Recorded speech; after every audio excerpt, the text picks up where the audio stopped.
Being an old research man myself with an advertising agency named Blair, Thomas & Kane, I once looked up the source of that old chestnut about coming events casting their shadows before. It's from a rather obscure poem called Lochiel's Warning by an English poet named Thomas Campbell. I've used the quotation many times, but actually you never know what shadow is foretelling what event. I know I didn't have the slightest inkling that I was in for the biggest event in my life when Dr. Johnson said to me, "Well, as a matter of fact, since midnight, every baby that's been born in the hospital has been a boy." The CBS Radio Workshop, dedicated to man's imagination, the theater of the mind. Today, The Big Event, a fantasy for radio by Gloria Dapper and Draper Lewis. A fantasy about the law of averages, and the day the law of averages ran out.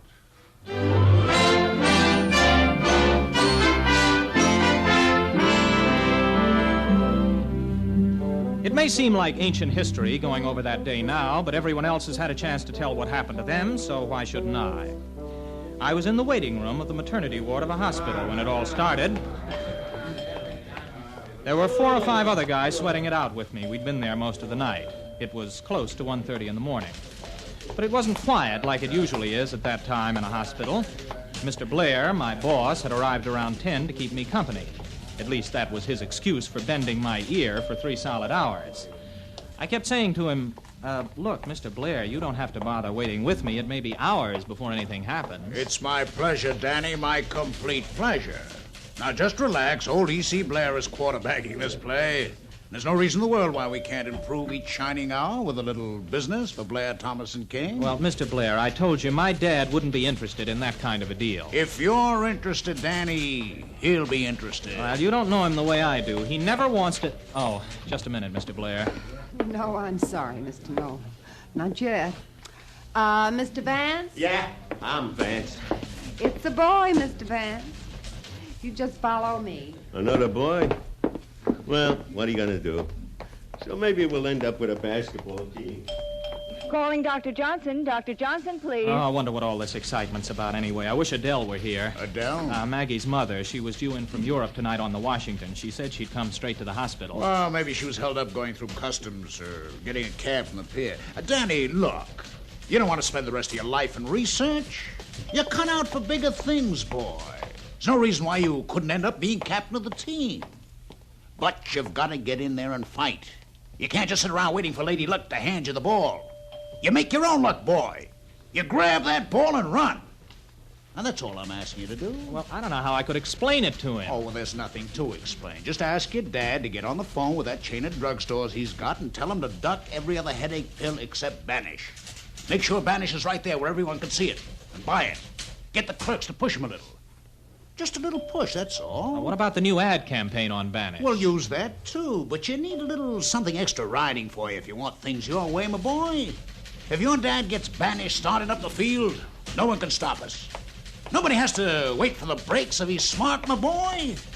And you're smart, Danny. And boy, for you, Mr. Moran, the nurse will be out in a minute to take you into your wife. Danny? Any news yet, Doctor? Not yet. Might as well go home and get some sleep. I could use some myself. Come on, I'll walk you down the hall. Mr. Blair? Coming, Danny boy. Maggie's okay, isn't she, Doctor? She's fine. Be nice if it's a girl. We sort of planned on a little girl. You better keep your fingers crossed. We'll see. You mean you think it's going to be a boy? Well, as a matter of fact, since midnight, every baby that's been born in the hospital has been a boy. Calling Dr. Johnson. Dr. Johnson, please.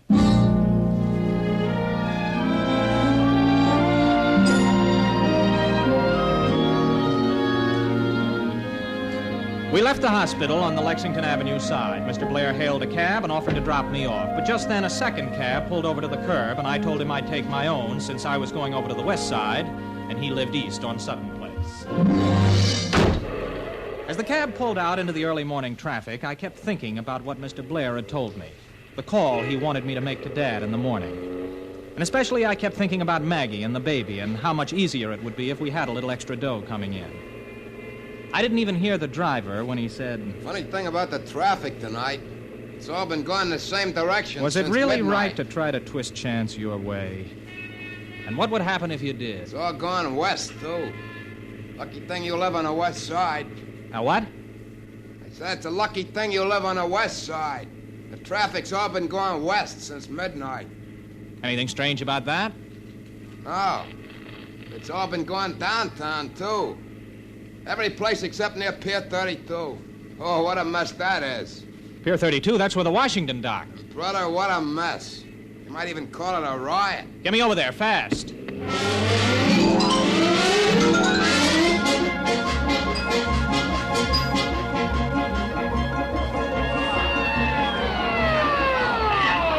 Hey, mister, if I was you, I'd stay in a cab. You'll never get on a pier through that crowd. Now wait for me here. All right, you heard what I said. No one else is allowed on the pier. Now just keep moving and no one will get hurt. Officer, please, I've got to get on the pier. There's a member of my family getting off the Washington. I don't care if it's Marilyn Monroe. No one's allowed out on the pier. It ain't safe the way it is now. Well, what's happened? What's going on out there? Look for yourself. There hasn't been a passenger off that liner yet that hasn't had the baggage under the letter R. Well, that's ridiculous. That's impossible. Ridiculous or impossible, that's the way it is. 1,800 passengers getting off that liner and all the names starting with the letter R. Figure it out for yourself, mister.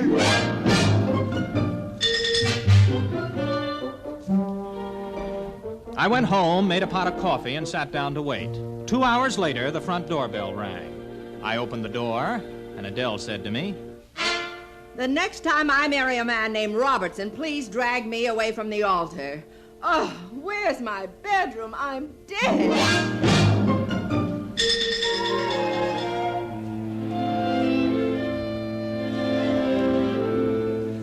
The next morning, Adele and I decided that everything that had happened the night before, the babies, the traffic, the mess at the pier, everything had just been one of those freak accidents.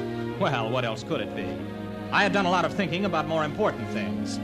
I decided that maybe E.C. Blair was right after all. Why should I spend the rest of my life in research? It wasn't much fun being a permanent little fish in a big pond. I'd been waiting too long for Lady Luck to toss a little extra loot my way. And now, for the first time, I had the chance to make things work the way I wanted them. I went into the living room and picked up the phone.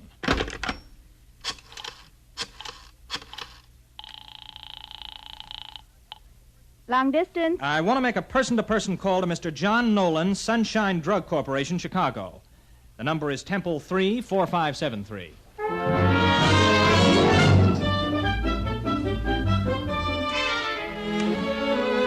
It wasn't until I left the apartment that I started to find out what was really going on. At first, it just seemed like one coincidence after another. I stopped by the newsstand, and Pete said to me, "You're going to have to take another paper this morning, Mr. Nolan. I've been all sold out of the Times since 7:30. And the bus driver was yelling, No, I can't change another 5. Aren't they making anything except $5 bills? Now stop it, will you? Stop it. But that was just the beginning. When we pulled into Madison and 53rd, all the passengers got off at the same stop. All of them. They all went into the same building where I work. They all got on the same elevator. All right, don't push. Floors, please. And they all got out at the same floor. My floor. I have an appointment with Mr. Elmore. I can talk to you, Mr. I have to get in line or something. Blair, Thomas & Kane reception. No, Mr. Thomas. I'm sorry. I'm trying to... I'm sorry, miss, but I'm already 10 minutes late for my appointment. Would you please Lady, see if please, he's I only there? have one pair of hands. If you'll just be quiet and give me a chance. What? Oh, no, I wasn't talking to you, Mr. Thomas. No, sir. Okay, everyone. Now quiet down and let's take it one at a time. One at a time.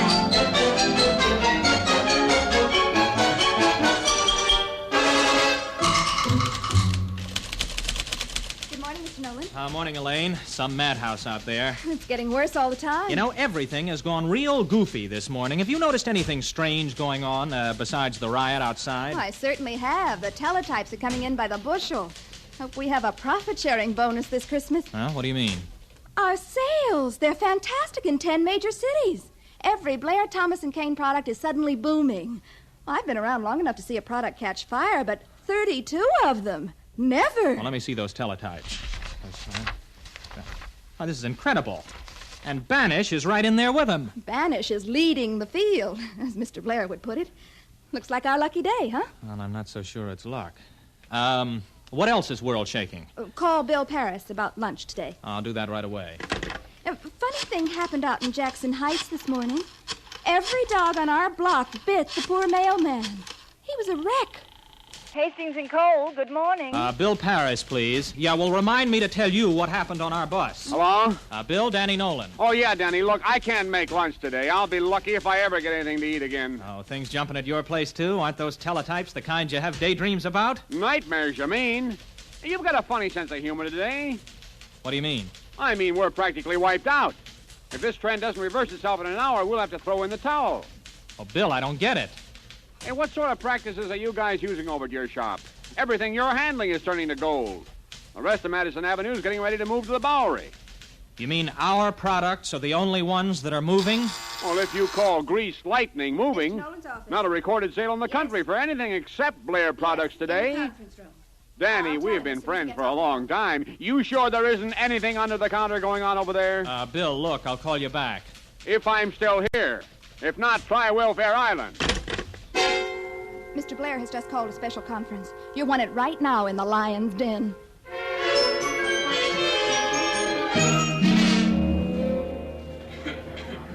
Okay, men.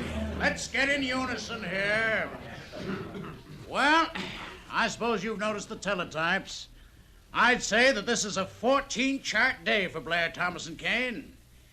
Men have brought you in here to see that this roller coaster stays on the track. But it doesn't make sense, Mr. Blair. I've been talking to a friend of mine over at Hastings and Cole. They're worried. Worried? They're frantic. Walker, Algren, and Marley have already pulled down the flag. Hastings is next. He'll be turning in his diners card before noon. Take my word for it. Well, you mean they're out of business? Yep. And we're just starting the jet fuel, pumping it in. When we really start to travel. Va-voom! Like that. Right through the gold barrier. But it doesn't make sense. I did the research on all our products, and we ought to have about 1/8 of the market, not all of it. I planned the campaign for Banish, but I didn't think it would sell like it's been going all morning. Why, 2 stores in Brooklyn are sold out already. You know what? Something is wrong with the law of averages. You just can't figure on 100% of all sales. And you can't figure on traffic going all the same way, and all boy babies, and all baggage all dumped under one letter. Oh, don't give me that talk about law of averages. That's just another law made to be broken. We're going to stock the shelves of every store in this country shoulder high. The other agencies can pass out severance pay. We'll have a Christmas bonus that'll put a caddy in everyone's garage.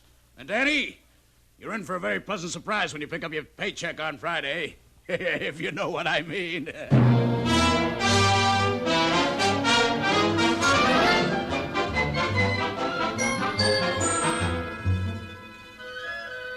Now, by lunchtime, everyone knew that something was going on. It was all around you. The traffic on Madison Avenue was jammed going downtown, just a few cars coming uptown. One store would be packed to the door, another store almost empty. There were extras on the street with headline stories from all over the world. Strange, half funny, half frightening stories. Dateline, London. There was an unusual scene at the famed Ascot Club this noon when Sir John Avery answered a waiter in the dining room. No mutton! No... I beg your pardon. No mutton. Why, my good man, I have been having lunch at this club every Thursday since 1921. And every Thursday I've had mutton for lunch. And do you mean to stand there and tell me that the... No mutton, Sir John. Deadline, Lucerne, Switzerland. It is with considerable embarrassment that we are forced to report that last night at exactly 12 o'clock midnight, every Swiss watch and clock in Lucerne stopped. In an interview with this reporter, Francis Basler, president of the world-famous Basler Watch Company, said, I can't explain it. There is no explanation. Pardon me, but do you happen to have the correct time? Dateline, Moscow. It has been reported to the Kremlin that this morning nobody rode to work on the subway. Everyone walked to work. Since it is known throughout the world that the subway was invented by Russia, and since Moscow has the most beautiful subway system ever built, it is hereby ordered that everyone will ride the subway on their way home from work. Everyone, that is an order.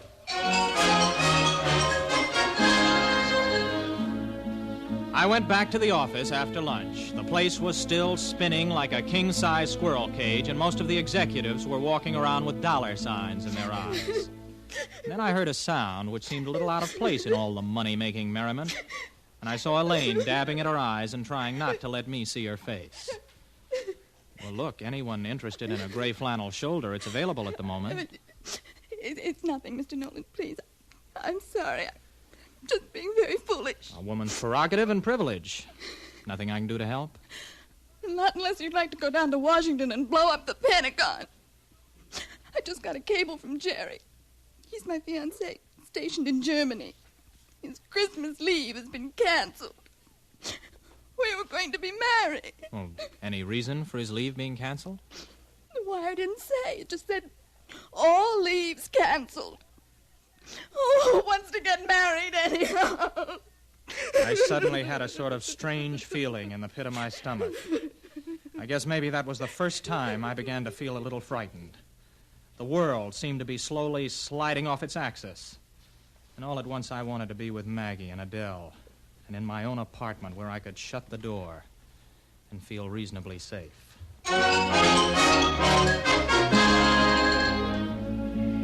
I walked home, and as I turned the corner into our apartment, I saw a lot of equipment spread all over the pavement, hoses and pumps and things. The super was talking to a bunch of workmen as I passed. How do you like this, Mr. Nolan? Believe it or not, every one of them washing machines in the basement overflowed. Almost floated the whole place off the block. I walked into the lobby, and there was a sign saying, all elevators out of order. I climbed the 10 flights to my apartment. Adele met me at the door. Mr. Blair has called 3 times. He wants you to come back to the office. Well, if he calls again, I'm not here. I don't want to talk to him. Danny, what's happening? What's going wrong? I went to the supermarket this afternoon, and there wasn't a clerk in the place. They all stayed home. Yeah, that figures. And there was a Santa Claus near Herald Square. He had to have an armed guard escort him to the bank. He'd collected so much money. But none of the others had collected a cent. You know, this is what I told Mr. Blair at the meeting, but he wouldn't listen. I told him that something has happened to the law of averages. Has the hospital called yet? Not yet. Oh, I'll get it. Telegram for Mr. Nolan. Sign here. Okay. Here you are. Thanks, mister.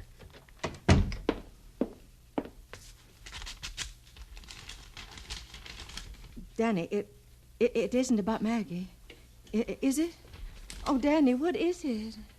It's from the commanding officer of my reserve unit. I've been ordered to report for active duty in 24 hours.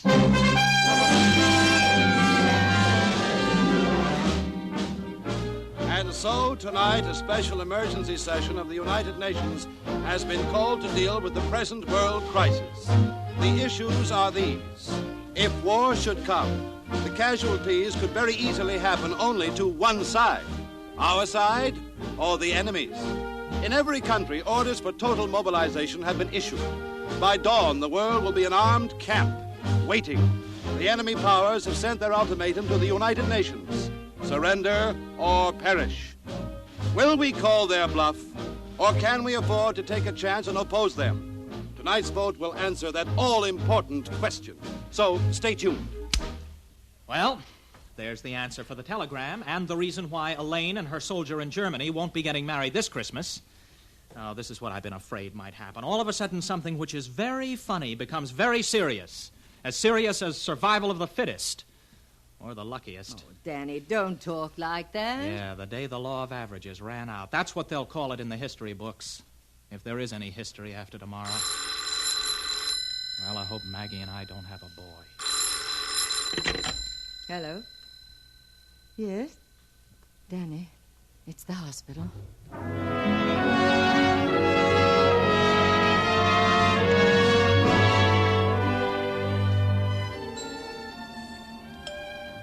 Shouldn't be too long now, Mr. Nolan. Would you like to listen to the radio? We've got one on in the recreation room. No, thanks.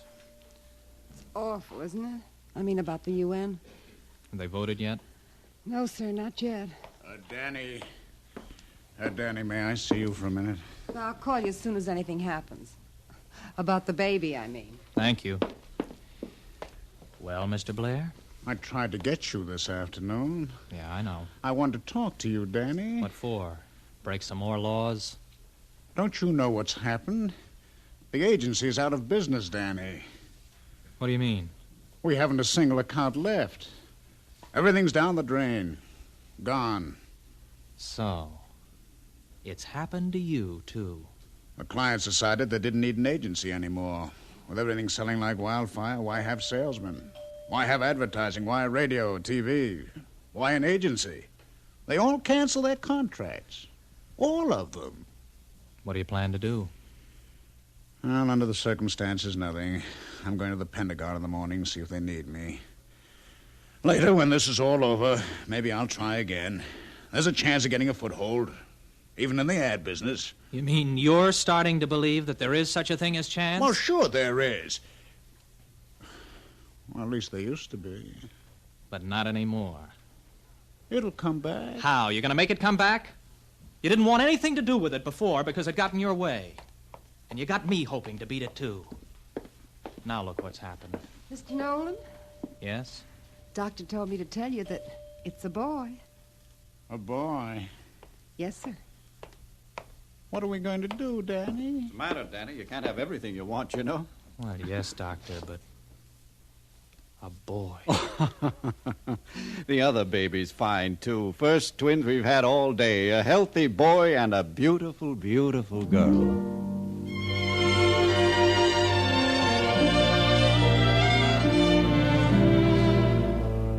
After I'd seen Maggie and the twins, Mr. Blair and I left the hospital together.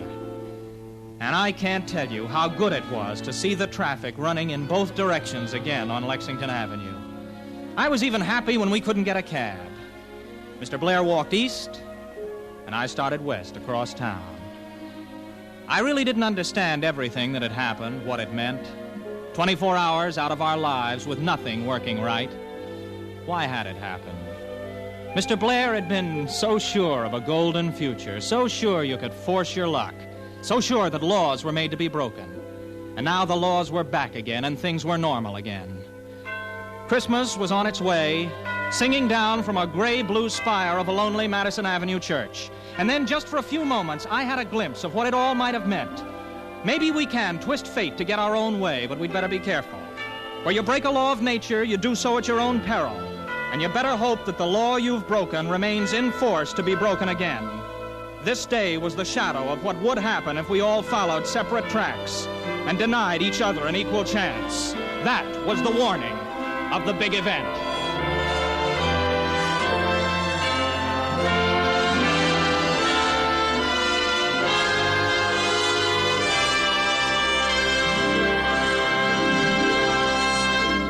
You have been listening to the CBS Radio Workshop and The Big Event, an original radio fantasy by Gloria Dapper and Draper Lewis. Musical score composed by Ben Ludlow, conducted by Alfredo Antonini, and produced and directed in New York by Paul Roberts. William Redfield was heard as Danny Nolan, Ralph Bell as Mr. Blair, Ethel Owen as Mrs. Robertson, and Roger de Koven as Dr. Johnson. Others in the cast included Elaine Rost, Ivor Francis, Herm Dinkin, and Ruby Dee. This is Warren Sweeney inviting you to listen again next week when, from New York, the CBS Radio Workshop presents All Is Bright by Henry E. Fritsch, the story of the fabulous search for the origin of one of the best-loved Christmas carols, finally traced to the singing of a trained songbird. Next week on the CBS Radio Workshop.